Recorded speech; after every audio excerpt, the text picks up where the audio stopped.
Ration দুর্নীতি মামলায় অন্যতম অভিযুক্ত সন্দেশখালীর দাপুটে তৃণমূল নেতা শেখ শাহজাহান আপাতত নিখোঁজ। ইডি তার বিরুদ্ধে লুকআউট নোটিশ জারি করেছে।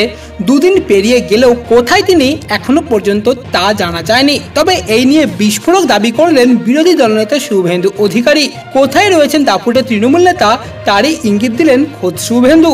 গুঞ্জন উঠেছিল শাহজাহান হয়তো বাংলাদেশ পালিয়ে গিয়ে থাকতে পারে, তবে বিরোধী দলনেতা শুভেন্দু অধিকারীর দাবি সন্দেশখালীতেই রয়েছেন শাহজাহান। কোন এক প্রধানের বাড়িতে গা ঢাকা দিয়েছেন তিনি এও বলেছেন বাংলাদেশে ঢোকার চেষ্টা করেছিলেন, তবে লুকআউট নোটিশ জারি হওয়াতে পালাতে পারেননি। কেন্দ্রীয় এজেন্সি ইতিমধ্যেই বাংলাদেশ সরকারকে সতর্ক করেছে, তাই পালাতে পারেননি তিনি, এবং সেই কারণেই এই মুহূর্তে সন্দেশখালীতে হয়তো থাকতে পারেন শাহজাহান।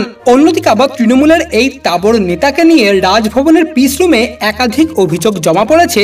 জঙ্গিদের সঙ্গে যোগ রয়েছে খোদ তৃণমূল নেতার। এমনই মারাত্মক অভিযোগ রয়েছে সেই তালিকায়। দাবি করা হচ্ছে সীমান্ত পার করে বাংলাদেশে পালিয়ে গিয়ে থাকতে পারেন এই বাদশাহ, এবং সেই সকল অভিযোগের ভিত্তিতেই অবিলম্বে শাহজাহানকে গ্রেফতার করার নির্দেশ দিয়েছেন খোদ রাজ্যপাল।